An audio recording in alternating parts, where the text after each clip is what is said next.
नमस्कार, आप देख रहे हैं दूरदर्शन किसान। मैं हूं मुकुल शर्मा। स्वागत है आपका हमारे खास कार्यक्रम वास्त संवाद में। एक ऐसा कार्यक्रम जिसमें हम खेती किसानी से जुड़े किसी गंभीर मुद्दे को मंथन के जरिए दिशा देने की कोशिश करते हैं। आज का विषय है खेती में मशीन कैसा है सीन। जी हाँ, यानी खेती किसानी में उपयोग के लिए हमारे पास उचित बहुउपयोगी मशीनें हैं। इस दिशा में विदेशों की तुलना में हमारी स्थिति कैसी है? भारतीय कृषि अनुसंधान परिषद जैसी हमारी विश्व स्तरीय संस्थानों और बड़े उपकरण निर्माताओं ने इस दिशा में क्या नया किया है? हमारे यहाँ जब 80 से 85% छोटे और सीमांत किसान हैं जिनकी खेती का रकबा 2 हेक्टेयर से भी कम है, ये मशीनें उनकी पहुंच में कहाँ तक हैं?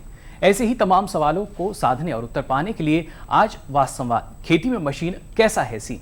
आज वास्त संवाद के इस मेगा शो में एक तरफ हमारे साथ हैं कृषि मंत्रालय के संयुक्त सचिव श्री अश्विनी कुमार जी, साथ ही ट्रैक्टर्स एंड फार्म इक्विपमेंट के सीईओ श्री टी.आर. केशवन जी, फार्म इंडिया इम्प्लीमेंट के एमडी श्री डी.एस. बालचंद्र बाबू जी, नेशनल एग्रो इंडस्ट्री के एमडी सरदार मनमोहन सिंह जी और कैप्टन ट्रैक्टर्स के निदेशक श्री सतीश मोवालिया जी। आप सभी का दूरदर्शन किसान पर जोरदार स्वागत मैं करना चाहूंगा एक बार जोरदार तालियां हमारे जो किसान हैं वो बजाएं, क्योंकि आपको बता दें मेगा शो हमारा ये, उस मेगा शो की खास बात यह है कि आज इस शो में 8 राज्यों के किसान हैं जो हमारे साथ आज स्टूडियो में मौजूद हैं, यानी दूरदर्शन किसान चैनल पर ये किसान आए हैं। इनके साथ ही हमारे साथ देश के कुछ जाने माने कृषि यंत्र निर्माता भी हैं और इनमें सबसे पहले अगर मैं आपका परिचय यहाँ पर करना चाहूँ, क्योंकि हमारे साथ जो विशेषज्ञ हैं उनमें ग्रीव्स कॉटन के श्री एच.एस. बिष्ट जी हैं, हमारे साथ मौजूद हैं कृषि मंत्रालय के अपर आयुक्त श्री वी.एन. काली जी। अगर हम यंत्र की बात कर रहे हैं, उपकरणों की बात कर रहे हैं, तो किसी तरह इसको बढ़ावा दिया जाए। मंथन भी लगातार किया जाता है, लेकिन कहाँ तक ये जो यंत्र हैं या हम उपकरणों की बात कर रहे हैं जिनका प्रयोग हम कृषि में कर रहे हैं, कहाँ तक इनकी पहुंच पड़ी है? और एक रिपोर्ट की अगर बात की जाए, शुरुआत से अगर हम 60 के दशक से बात करें, 60 के दशक के बाद से किस तरह की स्थिति रही, किस तरीके से जो कृषि यंत्र हैं, उपकरण हैं, उनका प्रयोग किया गया, क्योंकि विषय हमारा यही है, खेती में मशीन कैसा है सीन। इस विषय पर वाद संवाद हम शुरू करें उससे पहले आपको एक रिपोर्ट दिखाते हैं। आज देश के किसानों के सामने जो सबसे बड़ा संकट है कि उत्पादन कैसे बढ़े और लागत कैसे कम। सबको पता है कि कृषि की आधुनिकीकरण में कृषि यांत्रिकरण की बड़ी भूमिका है, उत्पादन बढ़ाने में और उत्पादकता बढ़ाने में। मेरा मानना है कि यांत्रिकरण के प्रयोग के कारण उत्पादन में 20% की वृद्धि नेचुरल रूप में होना है। भारत में विश्व के भौगोलिक क्षेत्र का 2.4% और उसके जल संसाधनों का 4% है, लेकिन इसे विश्व की जनसंख्या के 17% और पशुधन के 15% का भरण पोषण करना है। इसको संभव बनाने के लिए कृषि क्षेत्र में शक्ति की महत्वपूर्ण भूमिका है।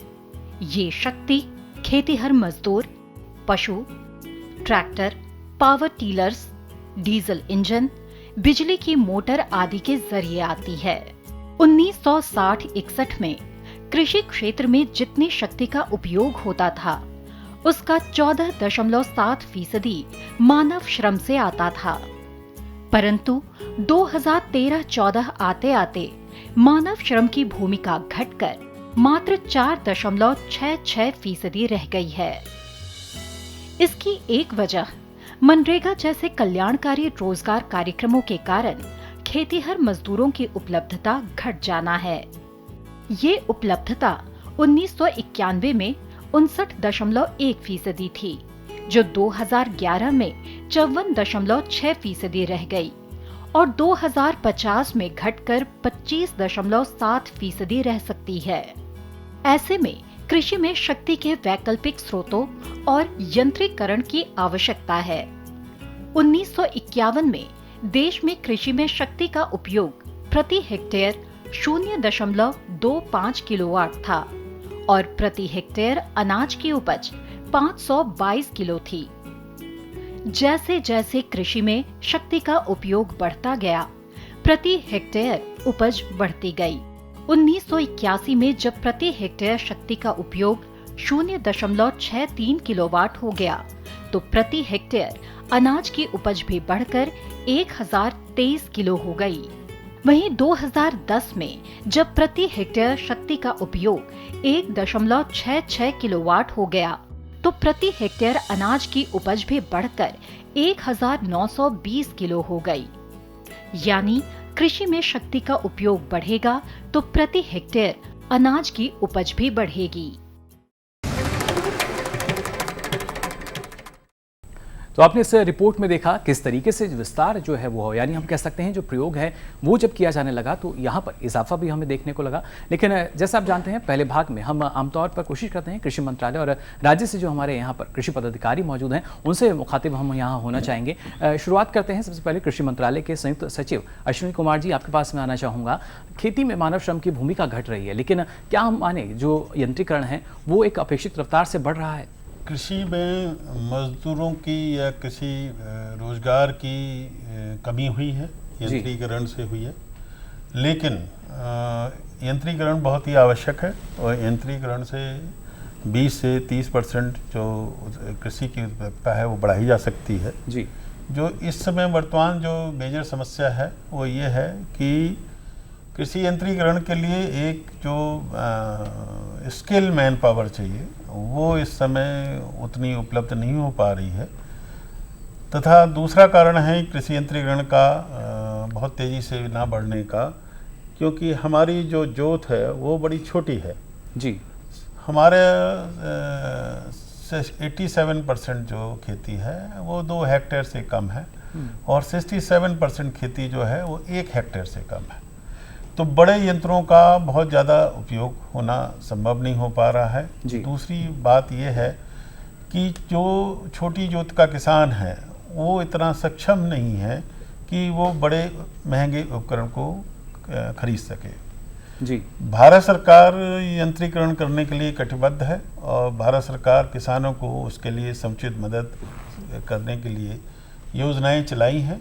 हमारी जो सब मिशन एग्रीकल्चर मैकेनाइजेशन की स्कीम है उसमें किसानों को 40 से 50% सब्सिडी दी जाती है जिससे कि किसान जो है उसको उपकरणों को खरीद सके और हर साल करीब लगभग 2 लाख उपकरणों को किसानों को उपकरण दिए जाते हैं जी। इसके साथ साथ कस्टमर हायरिंग सेंटर यानी कोशिश पूरी की जा रही है। हाँ, कस्टमर हायरिंग सेंटर डेवलप किए जा रहे हैं।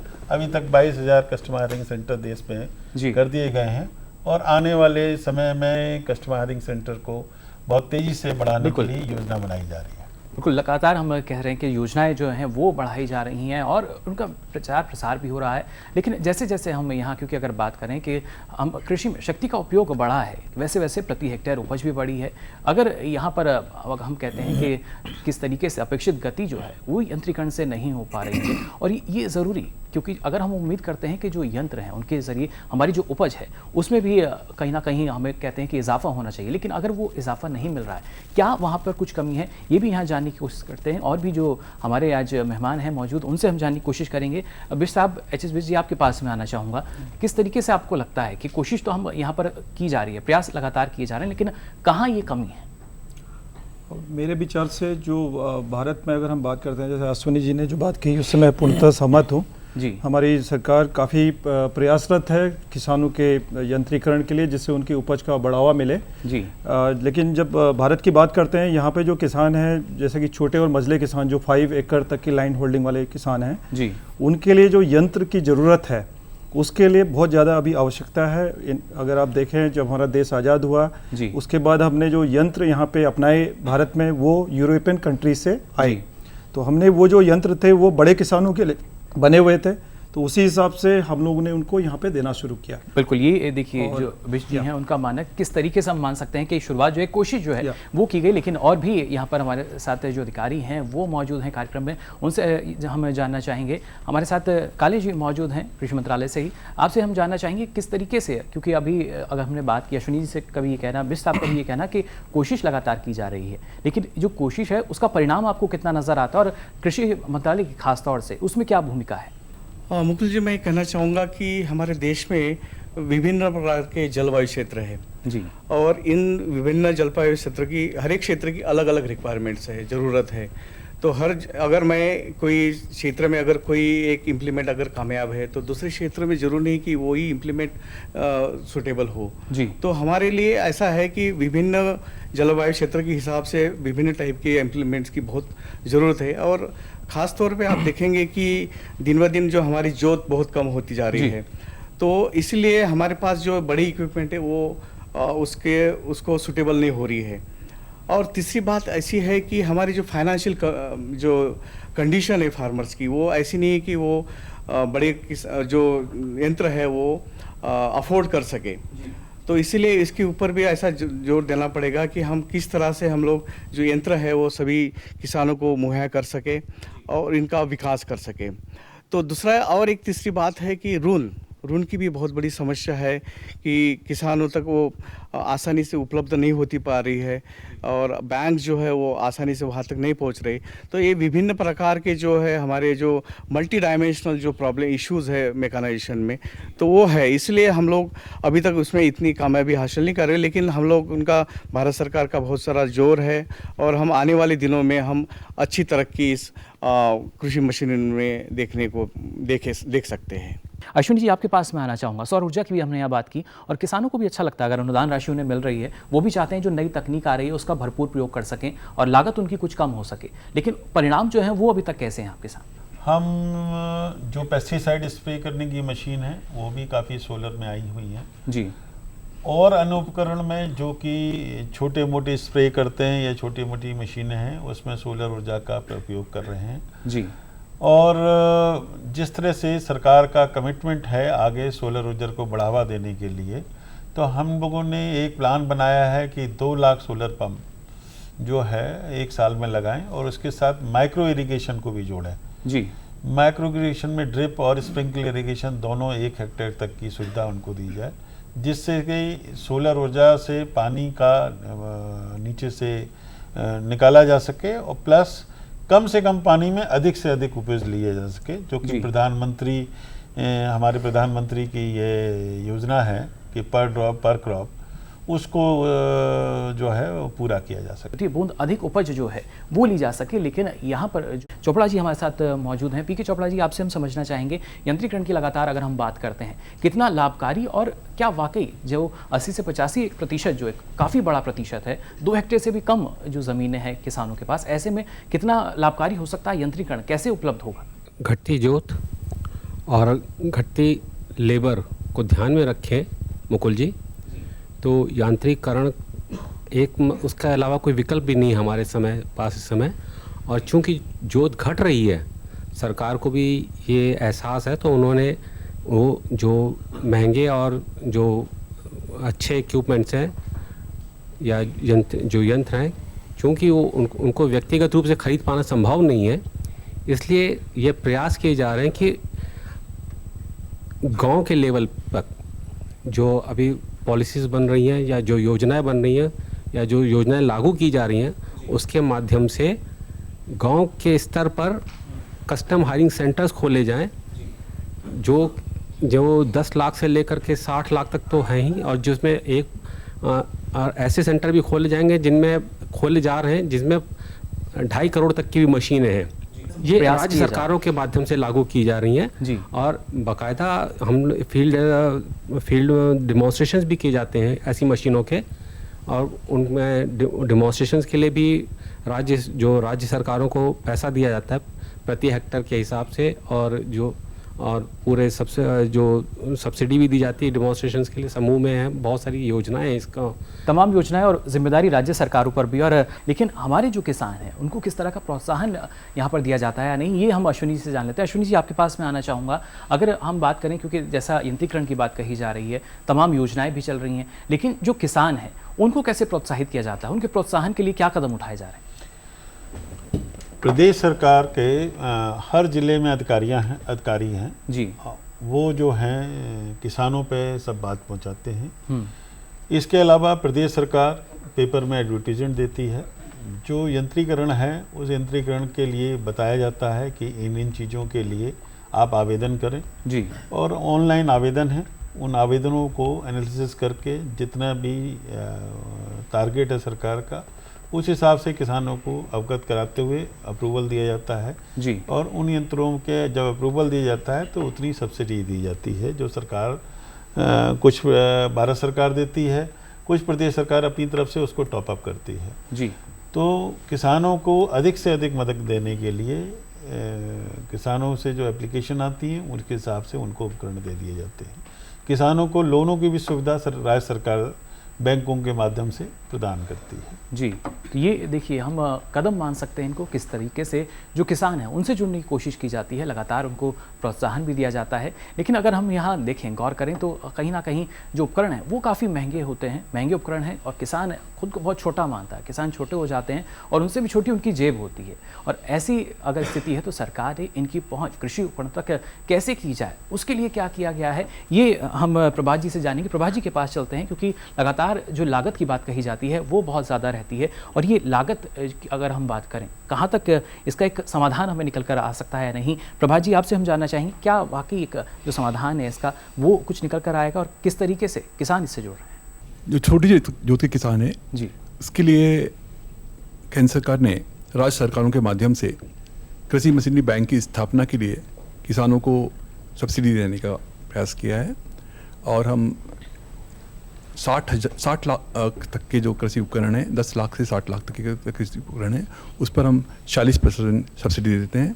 उससे जो बड़े उपकरण हैं जैसे शुगर केन हार्वेस्टर है, कॉटन हार्वेस्टर है, उनके लिए 2.5 करोड़ तक के जो उपकरण हैं उस पर भी हम 40% तक सब्सिडी देते हैं, जिससे कि जो कस्टम हायरिंग के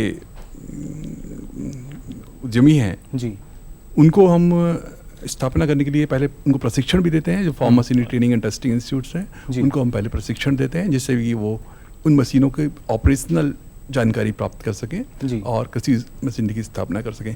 इसके अलावा जो उद्यमी हैं उनको हम प्रारंभ में किराए पे जो चलाते हैं उस पर हम सब्सिडी भी देते हैं। बिल्कुल, यानी एक ये कदम हम मान सकते हैं जिसके ज़रिए कोशिश देखिए की जाती है कि जो अगर लागत हमें कम करनी है क्योंकि अभी लागत ज़्यादा है और उपकरण कहीं ना कहीं महंगे आते हैं, ऐसे में उनका उपयोग कर सके हमारे किसान, प्रयोग इनको किया जा सके। अनुदान की जो राशि है उससे काफ़ी फ़ायदा होता है, किराए पर भी दिया जाता है। लेकिन आपको बता दें अलग अलग राज्यों के जो अधिकारी हैं वो भी हमारे साथ आज इस कार्यक्रम में मौजूद हैं। हमारे साथ यहाँ पर अधिकारी हैं अलग अलग राज्यों के, उनसे भी जान लेते हैं किस तरह की जो सुविधा है वो उनके राज्य में दी जाती है जिससे जो उपकरण हैं ये किसानों को उपलब्ध हो पाएँ। जी, सबसे पहले अपना नाम और किस राज्य से? मेरा नाम अश्विनी गौतम है और मैं उत्तराखंड से हूँ जी, और मैं असिस्टेंट डायरेक्टर अभियंत्रण के पद पर कार्यरत हूँ। जी, किस तरीके से किसानों तक जो यंत्र पहुंचाने की बात है उसको सार्थक सिद्ध होती नज़र आती है? जी, इस समय तो जो मैं अपने स्टेट के बारे में बता दूं जी, हमारी स्टेट की जो भौगोलिक परिस्थिति है वो अदर स्टेट से बिल्कुल अलग है जी। वहाँ अगर आप हरिद्वार डिस्ट्रिक्ट और उधम सिंह नगर डिस्ट्रिक्ट को छोड़ दें तो बाकी जो पहाड़ पर हैं लगभग 95% फार्मर छोटी जोत वाले हैं जी, छोटी और मंझली जोत वाले। उन किसानों के लिए छोटे छोटे उपकरण बहुत ही उपयोगी हैं जी, जो कि SMM योजना के अंतर्गत हम दे रहे हैं। कुछ सजेशन हमने सेंट्रल गवर्नमेंट को दिए थे कि हमारे पहाड़ी राज्यों में ये यंत्र चलने चाहिए तो वहाँ हुआ, परंतु एक यंत्र जो पावर वीडर है वो वहाँ पहाड़ पे बहुत ज़्यादा कारगर है और वो यंत्र हम चाह रहे थे कि उस पर थोड़ी सब्सिडी जो है, यानी एक सफल रूप से हम कह सकते हैं जो किसान है वो प्रयोग कर रहे हैं कृषि यंत्रों का, उसकी थोड़ी सब्सिडी और थोड़ी बढ़ा दी जाए उस पर। चलिए, बिल्कुल, ये देखिए लगातार यहाँ पर हम कह सकते हैं कोशिश है, सुझाव भी लगातार हमारे कार्यक्रम में आ रहे हैं। लेकिन यहाँ फिलहाल वक्त चला एक छोटे से ब्रेक का। ब्रेक के बाद भी जारी रहेगा वाद संवाद, खेती में मशीन कैसा है सीन। आप देखते रहिए दूरदर्शन किसान।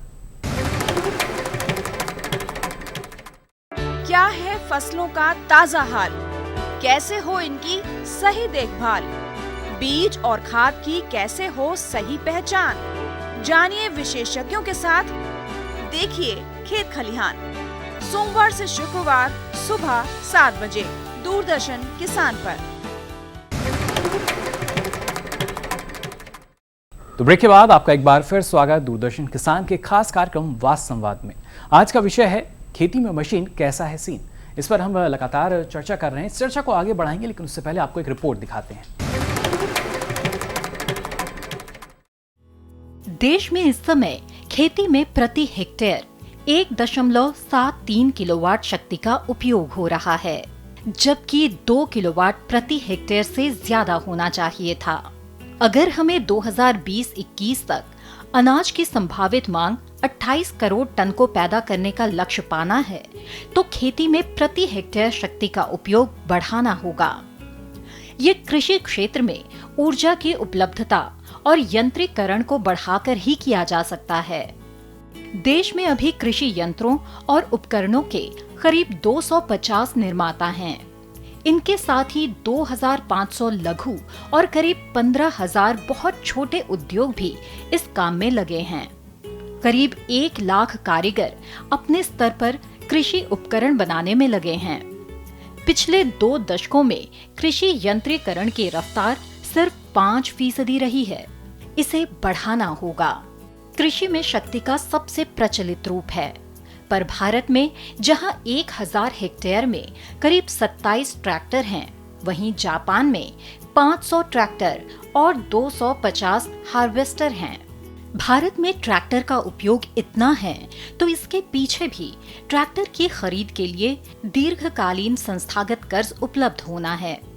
शायद इसी कारण भारत ट्रैक्टर के मामले में विश्व का सबसे बड़ा निर्माता है। वहीं हम पहाड़ी इलाकों में होने वाली खेती के यंत्रीकरण में पीछे हैं। एक तरफ अच्छे, नवीन, सस्ते और गुणवत्तापूर्ण उपकरण चुनौती हैं, तो दूसरी ओर किसानों को उपलब्धता और प्रशिक्षण। पर देश को उसकी भौगोलिक बनावट और खेती किसानी की स्थितियां देखते हुए नए शोधों पर आधारित सस्ते कृषि यंत्रों की जरूरत है।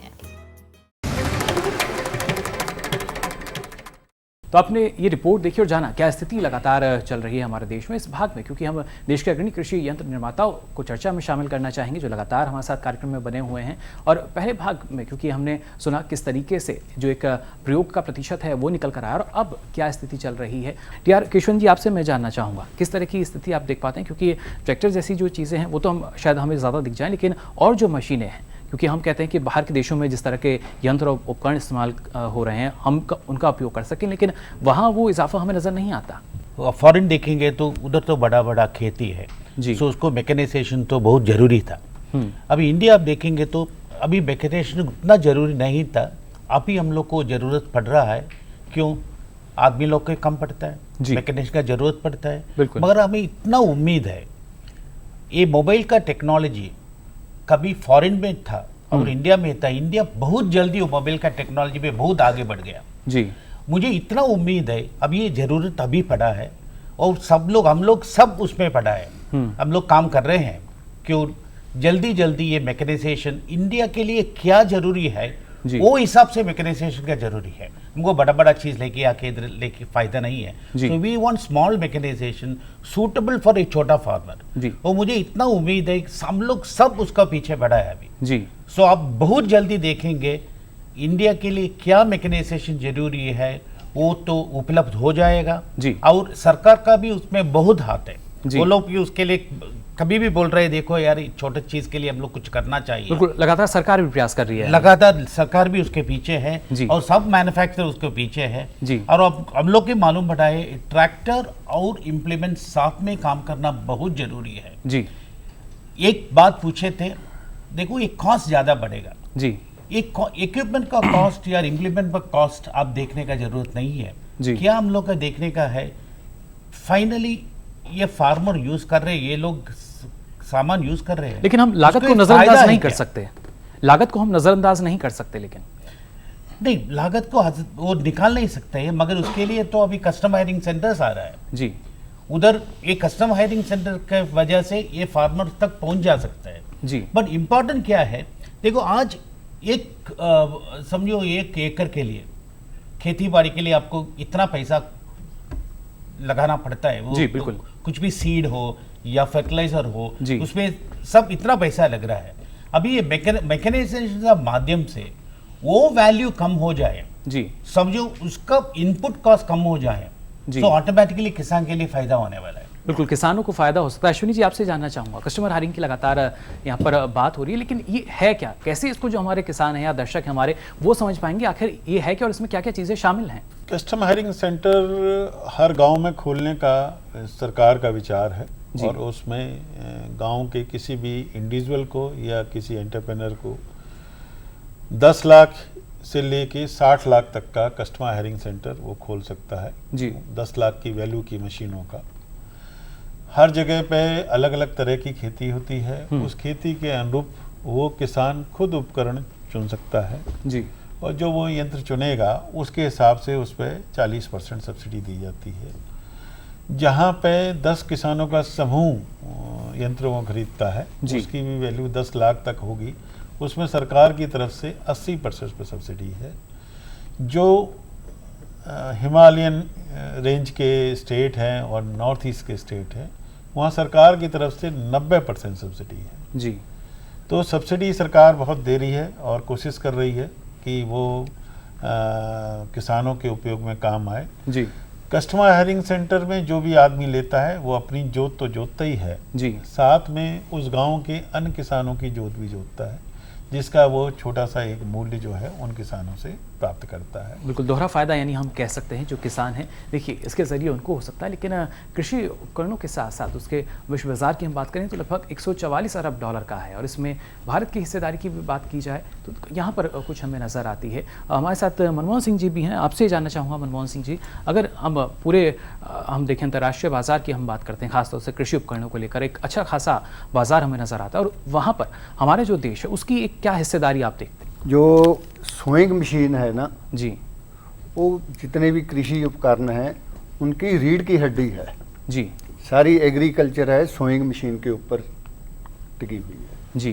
तो हम सोइंग मशीनें बनाते हैं, बैलों के साथ चलने वाली बनाते थे जी, उसके बाद ट्रैक्टर के साथ चलने वाली बनाई जी, फिर जीरो टिल बिल्कुल का जैसे जैसे नई तकनीक आती गई है। जीरो टिल की सीड ड्रिल की शुरुआत भी हमने उसमें पूरी तरह इन्वॉल्व थे, पंतनगर यूनिवर्सिटी के साथ रल के बनाई थी जी। तो हमारा काम है नवी मशीनें बनाने का, वो सारे इंडिया में फैल जाती है जी। जीरो टिलेज की शुरुआत की थी पंतनगर यूनिवर्सिटी के साथ रल के, उसके बाद वो सारे इंडिया में फैली, एशिया में भी गई, इवन अफगानिस्तान में भी मशीनें गई, इराक में भी गई, हर जगह गई, सीरिया में गई जी जो सोइंग मशीनें हैं। तो बाकी जो हम जीरो टिलेज के ऊपर काम करते हैं, दूसरा पानी की सेविंग के ऊपर, जो पानी बहुत जरूरी है, पानी की बचत हो सके। हाँ, पानी की बचत होती है। रेज बेल्ट प्लांटर बनाते हैं जी, तो रिज प्लांटर बनाते हैं, तो वेजिटेबल ट्रांसप्लांटर बनाते हैं,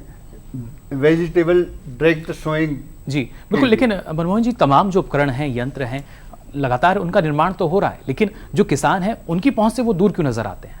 नहीं, उनकी पहुंच में है जी, उनकी पहुंच में है। तो जो भी ये एग्रीकल्चर इम्प्लीमेंट्स बनाने वाली फर्में हैं वो स्मॉल स्केल कंपनियां हैं जी।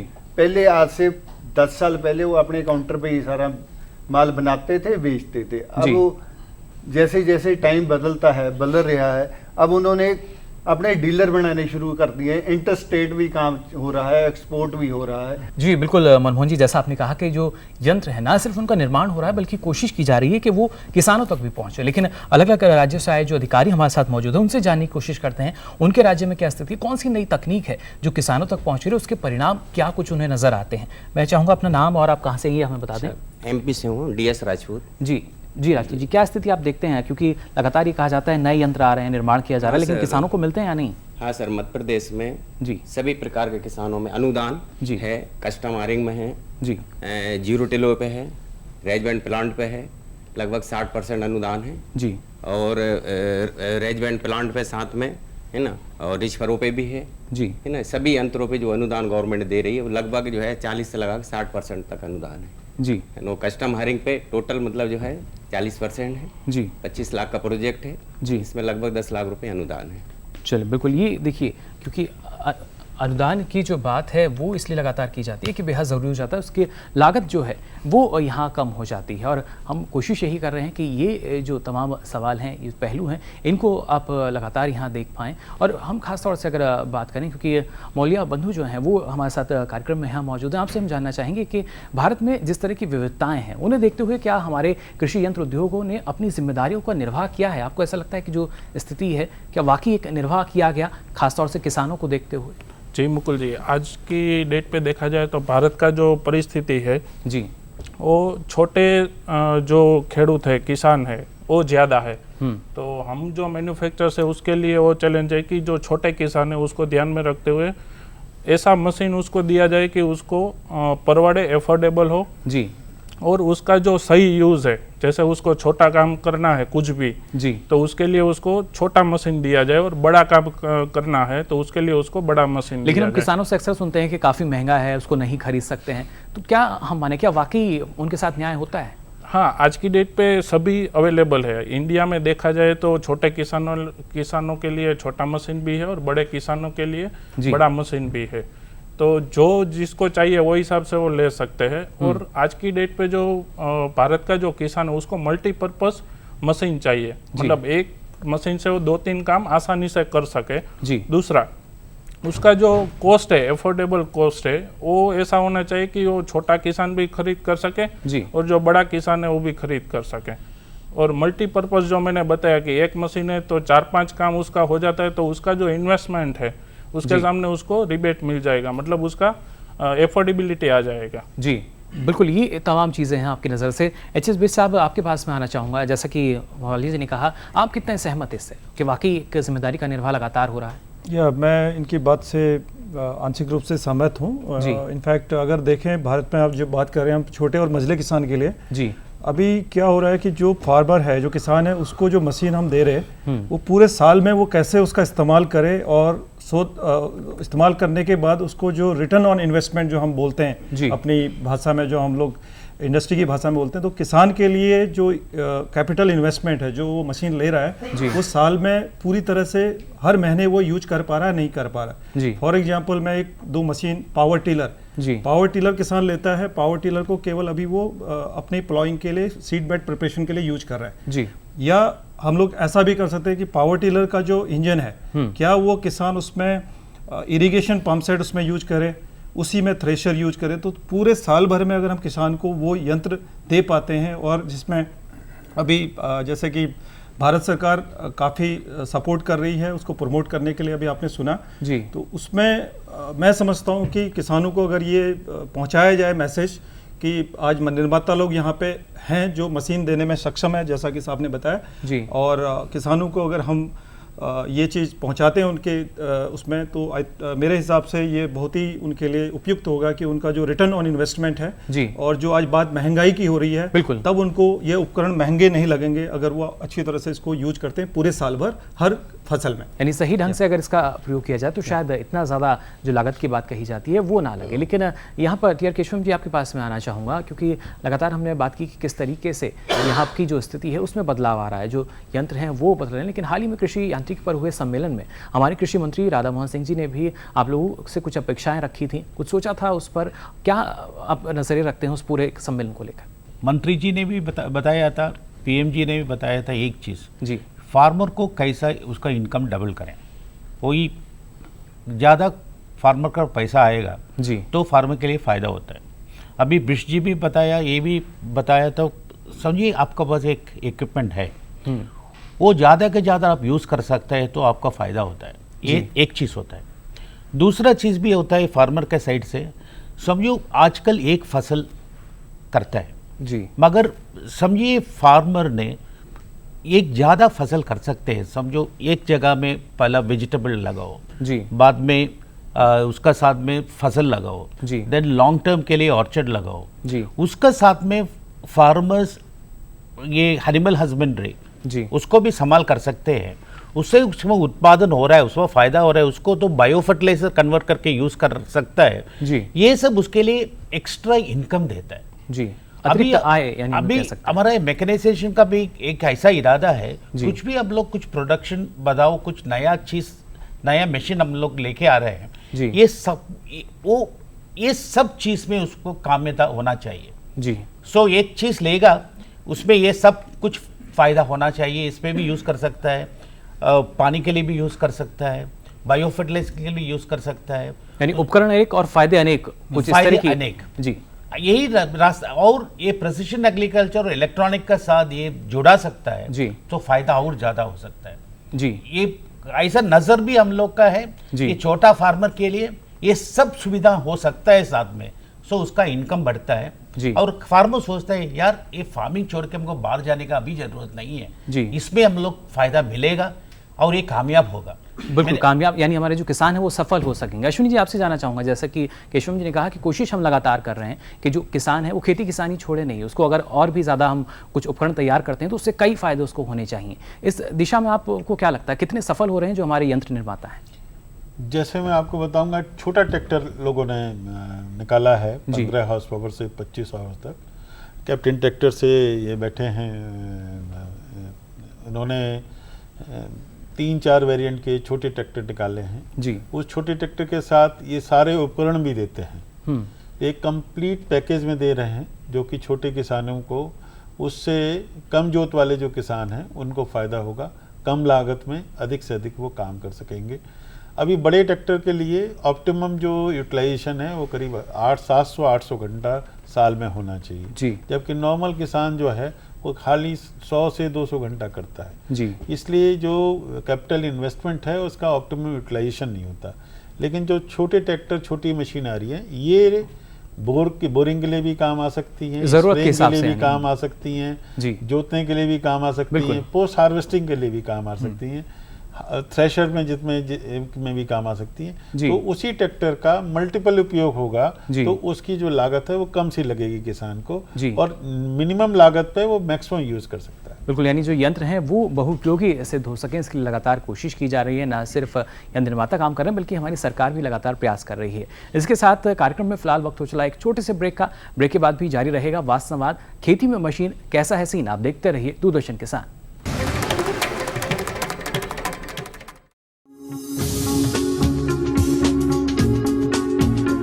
कश्मीर से केरल, अरुणाचल से गुजरात, कहानी जिंदगी की हो या खेती की हो बात, देश के हर रंग की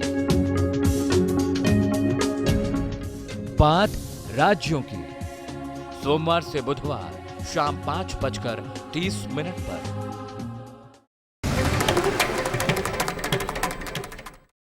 तो ब्रेक के बाद आपका एक बार फिर स्वागत दूरदर्शन किसान के खास कार्यक्रम वाद संवाद में। आज हम लगातार यहाँ चर्चा कर रहे हैं खेती में मशीन कैसा है सीन, क्योंकि स्थिति जो अब हमारे सामने है, लगातार जोर दिया जाता है यंत्रीकरण, मशीनीकरण पर, लेकिन हमारे जो किसान हैं, क्योंकि अभी तक हमने सुना जो हमारे अधिकारी हैं कृषि मंत्रालय के, उनका क्या कहना है, राज्य के अधिकारियों का क्या कहना है, और जो यंत्र निर्माता हैं वो किस तरह से कहते हैं कि हम अपनी लगातार जिम्मेदारी का निर्वाह कर रहे हैं। लेकिन जैसा हमने आपको कार्यक्रम की शुरुआत में बताया, हमारे साथ यहाँ पर देश के 8 राज्यों से आए किसान हैं, वो मौजूद हैं। उनसे हम जानना चाहेंगे अगर वो कुछ सवाल करना चाहते हैं, क्योंकि लगातार ना सिर्फ सरकार के प्रतिनिधि हमारे साथ बने हुए हैं बल्कि जो अलग अलग यंत्रों की निर्माता कंपनी है उनके अधिकारी भी हमारे साथ बने हुए हैं। एक किसान है हमारे साथ, यहाँ से हम इनका सवाल लेते हैं। पहले जी अपना नाम और आप कहाँ से, ये बता दीजिए हमें। मेरा नाम बलविंदर सिंह, उत्तराखंड से हूँ जी। सबसे पहले तो मैं सर भारत सरकार व मिनिस्ट्री ऑफ एग्रीकल्चर का थैंक्स बोलना चाहूँगा, जिसके अथक प्रयास से किसान और उद्यमी और मैन्युफैक्चरर एक मंच पे इकट्ठे हो सके। आज जी 2 दिन का सम्मेलन था जिसमें किसानों ने बहुत कुछ सीखा, जैसे ड्रोन टेक्नोलॉजी और सर ये जो था अपना सैटेलाइट और वाटर कंजर्वेशन और जल संरक्षण का सब तरीकों के बारे में बताया गया जी। उसके बाद सर आप अश्विनी सर से पूछ रहे थे कि कस्टम हायरिंग सेंटर बार बार आ रहा है जी। कस्टम हायरिंग सेंटर का मैं संचालन भी कर रहा हूँ उत्तराखंड से, मैं आपको बहुत अच्छी तरह बता सकता हूँ जी। सर मेरे को कस्टम हायरिंग सेंटर लिए तकरीबन 1 साल हो गया, उसमें मुझे 40% की सब्सिडी मिली जी। जिससे आपने कहा था 84% जो है अपने छोटे किसान बिल्कुल, जिसका हाँ जी, इसमें आप कह सकते हैं कि 84% ही फायदा छोटे किसानों को मिल रहा है जी। छोटे किसान मेरे सारे इम्प्लीमेंट को हायर करते हैं जिसमें लेजर लैंड लेवलर बहुत ज़्यादा कारगर है, जिससे पानी की खपत बहुत कम हुई, लेबर कॉस्ट। यानी आप संतुष्ट हैं जो तमाम योजनाएं चल रही हैं उनसे, कोशिश जो हमारी सरकार देखिए लगातार कर रही है उनसे भी संतुष्ट हमारे किसान। और ये संतुष्टि जो है ऐसे नहीं बल्कि लगातार एक हम अगर कहें प्रयोगात्मक जो चीज़ें हैं वो हमारे किसान करते हैं। और भी यहाँ किसान मौजूद हैं, उनसे भी जानने की कोशिश करते हैं। आप या कुछ सवाल आप पूछना चाहें, क्योंकि प्रतिनिधि जो हैं वो आज आपके सामने हैं। जी मैं अंग्रेज सिंह जम्मू कश्मीर से हूँ जी। मेरे पास भी कस्टमर हियरिंग सेंटर है जी। तो उसमें मेरे को 75% सब्सिडी मिली है जी। तो भारत सरकार का हम शुक्रिया करते हैं कि किसानों के लिए ऐसी योजनाएं जो रखी हैं जी, तो उससे छोटे फार्मर्स को भी फायदा होता है लेकिन कुछ जैसे हमारा जम्मू कश्मीर का क्षेत्र है वहाँ पर बड़ी मशीनरीज जो है वो नहीं चलती है तो उसके लिए कोई शॉर्टेज अंतर जैसे पहाड़ी एरिया में चलने के लिए तो वो बनाने की ज़रूरत है। तो इसके लिए हम आपके चैनल के माध्यम से भारत सरकार से प्रदेश सरकार से जे निवेदन करते हैं कि पहाड़ी एरिया को नज़र में रखते हुए तो कुछ ऐसे यंत्र बनाए जाएं कि जिससे जो हमारा हाई एटीट्यूड पे किसान रहता है तो उसको भी भारत सरकार का की योजनाओं का फायदा मिल सके। चलिए बिल्कुल धन्यवाद, शुक्रिया। सवाल जो है देखिए हो गया है, एक और सवाल हम लेते हैं फिर हमारे जो विशेषज्ञ हैं उनके पास हम चलेंगे। जी अपना नाम और कहाँ से आप ये बता दीजिए। मेरा नाम राजेंद्र प्रसाद जी, गांव मजुआ, डिस्ट्रिक्ट जम्मू जी। हमारे एरिया में एक एग्रीकल्चर बिजनेस सेंटर खुला था जी, हमें उसका बहुत ही भरपूर फायदा हुआ जी। हमारे गांव के 12 गांव हैं जो उसमें इन्वॉल्व हो गए, उनके साथ जुड़ गए हैं। तो उस उन्होंने पोटैटो की मतलब क्रॉप लेना शुरू कर दी, क्योंकि हाँ वहाँ पर पोटैटो प्लांटर है, पोटैटो डिगर है और पोटैटो ये अपना रेजर है जी, वो करके इतनी उन्होंने किया कि यहाँ हमने लुधियाना में 4000 क्विंटल जो आलू एक्सपोर्ट कर दिया जी। हमें फायदा ये आपको हुआ जी। अब मसला ये है कि वो 100 के करीब हमारा यंग जो है वो खेती में पड़ा हुआ है जी। लेकिन हम इस सोच रहे हैं कि यंत्र तो हमने गवर्नमेंट ने हमारी बहुत अच्छी किया, हम अच्छे लाइन पर पहुंच गए, लेकिन आगे उसकी प्रोडक्शन जो है ना उसके लिए हम अगर छोटा सा प्लांट कोई चिप्स का अपने वही मशीनरी लेके वहां से लगा लें ताकि वो लोग अपना प्रोडक्ट तैयार करके गांव में ही सेल कर दें। चलिए बिल्कुल, ये भी एक यहाँ पर देखिए अच्छी बात जो है वो निकल कर आई।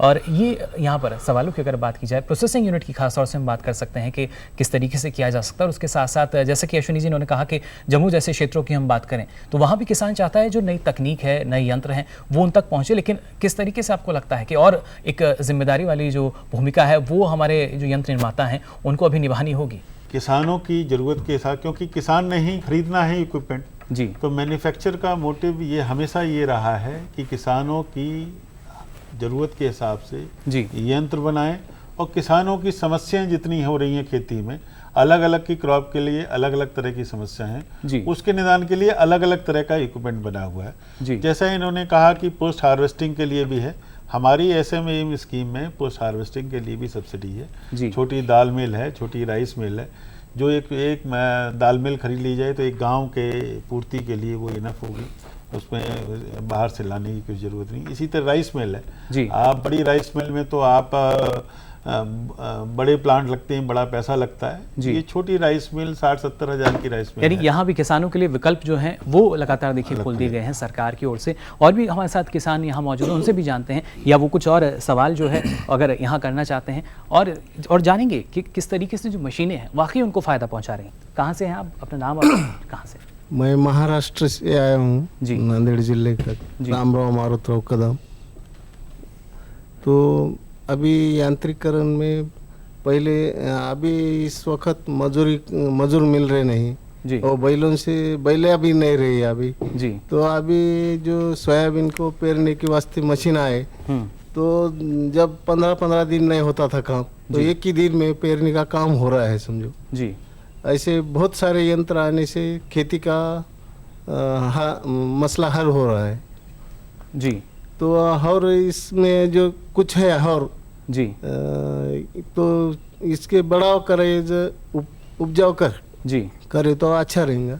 चलिए बिल्कुल, और अच्छा यहाँ पर रहेगा, यानी और इसको बढ़ाया जाए, कोशिश लगातार देखिए सरकार की जो है वो की जा रही है। जो किसान हमारे साथ वो तमाम मौजूद हैं, उनके पास हम चलते हैं, उनसे भी जानने की कोशिश कर रहे हैं कि क्या उनका एक नज़रिया है जो यंत्र हैं, उपकरण हैं उनको लेकर, और कहाँ तक वो चाहते हैं कि और ज़्यादा इजाफा उसमें मिले, नई तकनीक जो है उससे वो अवगत हो पाए। जी बहुत बहुत धन्यवाद आज हम लोग यहाँ इकट्ठे हुए उसके लिए जी, भारत सरकार और हमारी मध्य प्रदेश सरकार का जी।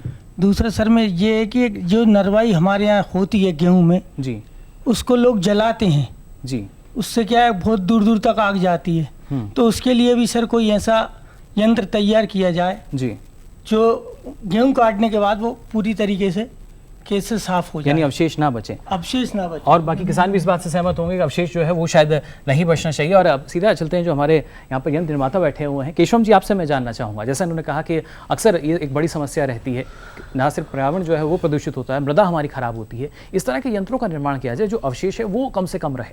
ऐसा वाला भी यंत्र तो अभी ऑलरेडी आ गया है जी, और पंजाब में तो भी बहुत यूज हो रहा है जी। वो दोनों टाइप का, वो समझो खेती सब काटने के बाद क्या बचा है, आजकल तो बर्निंग तो अच्छा नहीं है, वो एनवायरनमेंट को स्पॉइल कर देते हैं। बिल्कुल। इसके लिए वो पूरा निकाल के एक्चुअली कैन बी यूज्ड,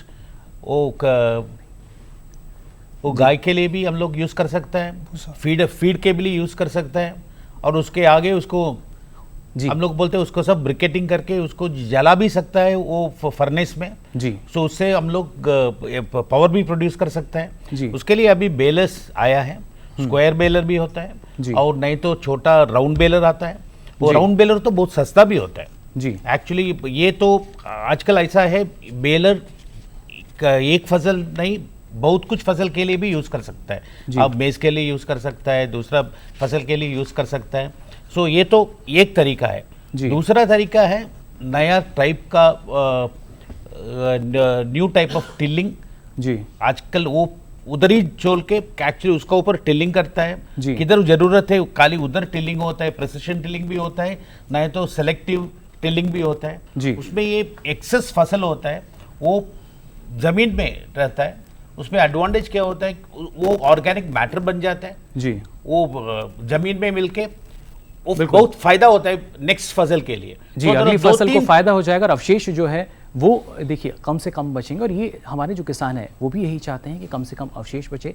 जो महिलाओं की अगर हम बात की जाती है, पी कमला जी के, उनका ज़्यादा योगदान हम कहते हैं, और खासतौर से जब मशीनों की बात आ जाती है तो वहाँ पर क्या पूरी जानकारी आपको लगता है कि महिलाओं तक भी पहुँच सकती है, और वो भी जो महिलाएं हैं यानी वो इन मशीनों का इस्तेमाल कर सकती हैं? छोटे छोटे मतलब मशीन है उसके, क्योंकि वो महिला ही यूज़ करके अपना आप हम काम करा सकता है जी। मतलब ग्राउंडनेट डिकॉर्ड like groundnut decorticator hand operated, like bag के लिए फिलिंग करने के लिए छोटा छोटा ऐसा मशीन और मेशेलर है, मतलब वेरी स्मॉल इक्विपमेंट छोटे छोटे बहुत अवेलेबल है फॉर महिलाओं के लिए। वो अपना आप उनके कर सकता है, कोई किसी को मतलब ज़रूरत नहीं है, अकेला कर सकता है। ऐसा मशीन आइडेंटिफाई किया है हम लोग, अभी पूरा अपने संस्थानों में भी ऐसा वाला चीज़ हम लोग बता रहे हैं। स्पेशली हम लोग वहाँ जाके मान लिए कहीं है रिक्वायरमेंट है, क्योंकि महिला आना हमारा पास जरूरी है नहीं है, हम जाके कर रहे हैं। ये सभी स्कीम में भी है अपने महिलाओं के लिए है।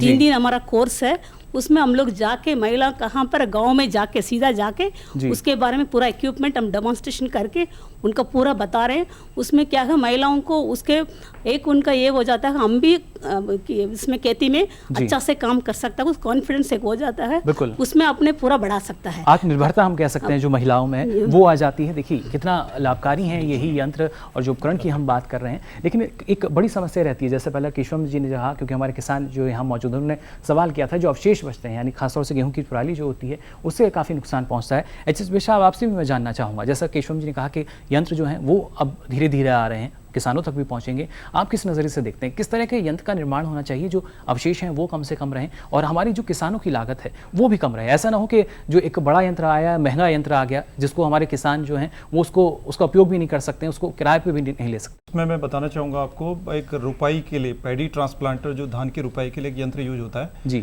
जिसमें अगर हम पहले देखते हैं, पहले हम हाथ से रुपाई करते थे, रुपाई मीन्स ट्रांसप्लांटिंग जी। तो उसमें जो 1 एकड़ में रुपाई करने के लिए 10 से 12 हमें मानव आदमियों की ज़रूरत होती थी, ज़्यादा मानव श्रम की ज़रूरत होती थी। तो उसके लिए एक अच्छा सा जो एक इक्विपमेंट बनाया गया है जो कि 5 हॉर्स पावर तक का उसमें इंजन लगता है जी, और वो मानव लेबर को अलग करते हुए वो एक दिन में करीब 10 या 12 एकड़ के आसपास रुपाई कर सकता है। तो उसमें जो एक अच्छी चीज़ निकल के आई है, जैसे धान के खेतों में जो बीच में फिर खरपतवार हो जाते हैं जी, उसको निकालने के लिए कुछ यंत्र हैं, पैडी वीडर जी, जिसमें अभी बहन जी ने बताया वो पैडी वीडर महिलाएं चला सकती हैं जी। तो ऐसे उपकरण डेवलप हुए हैं, हमारे भी हम लोगों ने भी किए हैं अपनी कंपनी में, जो एज ए निर्माता हम लोग भी कर रहे हैं। तो उससे काफ़ी बढ़ावा मिल रहा है, लोगों को प्रोत्साहन मिल रहा है कि वैसे उपकरण वो इस्तेमाल करें जी, और उसके इस्तेमाल करने से जो उनको रिजल्ट मिल रहा है, जो आउटपुट मिल रहा है, तो उनको उससे आगे फायदा मिल रहा है। बिल्कुल, फायदा और खर्चे जो हैं वो हम कह सकते हैं, देखिए खर्चे कम हो जाते हैं। और कार्यक्रम में लगातार हम अभी तक हमने जाना क्या स्थिति रही, लेकिन वक्त जो है उसकी हमारे पास यहाँ पर कमी है। अश्विनी जी, आखिर में आपके पास आना चाहूँगा, एक अंतिम टिप्पणी आपकी ओर से। जितनी हमने चर्चा की, तमाम पहलू टटोलने की कोशिश की, ना सिर्फ जो कृषि अधिकारी हैं उनसे अलग अलग राज्यों से आए हुए और खासतौर से हमारे जो किसान हैं, क्या वो सोच सकते हैं कृषि यंत्रों को लेकर, आप क्या कहना चाहेंगे? देखिए, भारत सरकार तो कटिबद्ध है यंत्रीकरण के लिए, और यंत्रीकरण के यूज़ करके किसानों के प्रोडक्शन को बढ़ाने के लिए हर संभव कोशिश करने के लिए तैयार है। और जहाँ तक आपने महिलाओं का प्रश्न किया, हमारे जितने भी farm machinery training testing institutes हैं, वहाँ महिलाओं को सारे यंत्रों का परीक्षण दिया जाता है। हमने मैन्युफैक्चरर से मदद करके भी जो ट्रैक्टर जो है उसमें बीच में जो गैर आता था उसको साइड में करा दिया है, जिससे कि महिलाएं उसको चला सके। तो हम लोग सभी कोशिश कर रहे हैं कि अधिक से अधिक जो यंत्र बन रहे हैं उसमें महिलाएं जो हैं जेंडर फ्रेंडली बने और महिलाएं उसका उपयोग कर सकें। साथ में हम जो है डिमॉन्स्ट्रेशन भी करते हैं।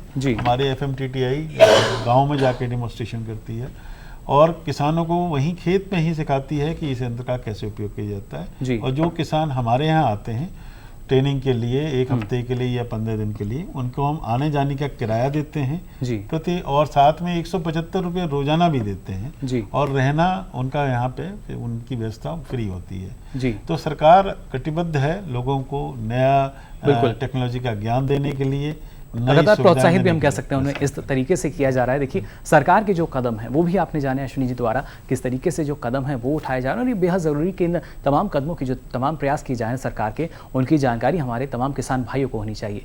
खेती में मशीन कैसा है सीन, इस वाद संवाद में आज बस इतना ही। कार्यक्रम के लिए समय निकालने के लिए मैं सबसे पहले दूर दराज से आए किसानों का आभार व्यक्त करना चाहूँगा। अलग अलग राज्यों से जो हमारे किसान हैं वो यहाँ पहुँचे। उम्मीद है कि कृषि यांत्रिकी को बढ़ावा देने की दिशा में हम तेज़ी से और आगे बढ़ेंगे। आज के विशेषज्ञ मेहमानों में कृषि और किसान कल्याण मंत्रालय के संयुक्त सचिव अश्विनी कुमार जी और उनके साथ साथ अन्य जो हमारे कृषि यंत्र निर्माता रहे, कृषि अधिकारी आज यहाँ मौजूद रहे। आप सभी लोग जो ना सिर्फ अनुसंधान में लगे हैं, कोशिश की जा रही है कि जो हमारे किसान हैं उनको और ज़्यादा परिपक्व बनाया जा सके, आत्मनिर्भरता उनकी बढ़ाई जा सके और ज़्यादा मुनाफा हो सके। उसके लिए आप सभी का बहुत बहुत शुक्रिया, आप तमाम लोग यहाँ पहुँचे। इस कार्यक्रम की अगर बात की जाए वाद संवाद में, अगले सप्ताह हम नए विषय को लेकर आएंगे, नए तेवरों के साथ फिर मिलेंगे। तब तक के लिए दीजिए इजाज़त, नमस्कार।